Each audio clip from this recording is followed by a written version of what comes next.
Psaume 22.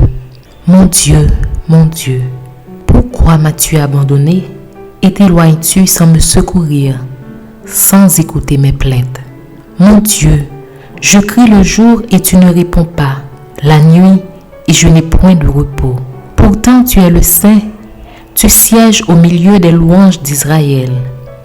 En toi se confiaient nos pères, ils se confiaient et tu les délivrais. Ils criaient à toi et ils étaient sauvés. Ils se confiaient en toi et ils n'étaient point confus. Et moi, je suis un ver et non un homme, l'opprobre des hommes et le méprisé du peuple. Tous ceux qui me voient se moquent de moi. Ils ouvrent la bouche, secouent la tête. Recommande-toi à l'Éternel. L'Éternel le sauvera, il le délivrera puisqu'il l'aime. Oui, tu m'as fait sortir du sein maternel. Tu m'as mis en sûreté sur les mamelles de ma mère. Dès le sein maternel, j'ai été sous ta garde. Dès le ventre de ma mère, tu as été mon Dieu.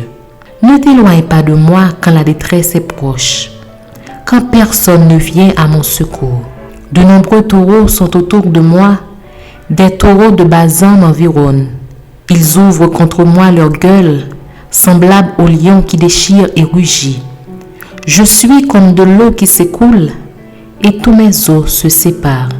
Mon cœur est comme de la cire, il se fond dans mes entrailles.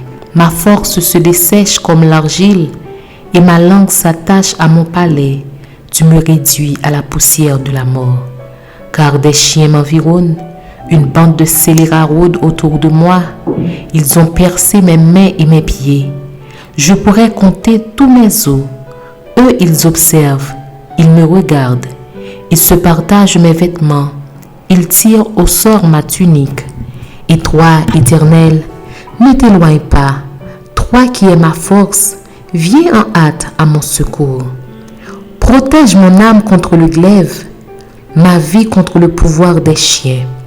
Sauve-moi de la gueule du lion, délivre-moi des cornes du buffle. Je publierai ton nom parmi mes frères, je te célébrerai au milieu de l'assemblée. Vous qui craignez l'Éternel, louez-le. Vous tous, postérité de Jacob, glorifiez-le. Tremblez devant lui, vous tous, postérité d'Israël. Car il n'a ni mépris ni dédain pour les peines du misérable, et il ne lui cache point sa face, mais il l'écoute quand il crie à lui. Tu seras dans la grande assemblée l'objet de mes louanges. J'accomplirai mes vœux en présence de ceux qui te craignent. Les malheureux mangeront et se rassasieront. Ceux qui cherchent l'Éternel le célébreront. Que votre cœur vive à toujours. Toutes les extrémités de la terre penseront à l'Éternel et se tourneront vers lui. Toutes les familles des nations se prosterneront devant ta face, car à l'Éternel appartient le règne. Il domine sur les nations. Tous les puissants de la terre mangeront et se prosterneront aussi. Devant lui s'inclineront tous ceux qui descendent de la poussière, ceux qui ne peuvent conserver leur vie. La postérité le servira. On parlera du Seigneur à la génération future. Quand elle viendra, elle annoncera sa justice. Elle annoncera son œuvre au peuple nouveau-né.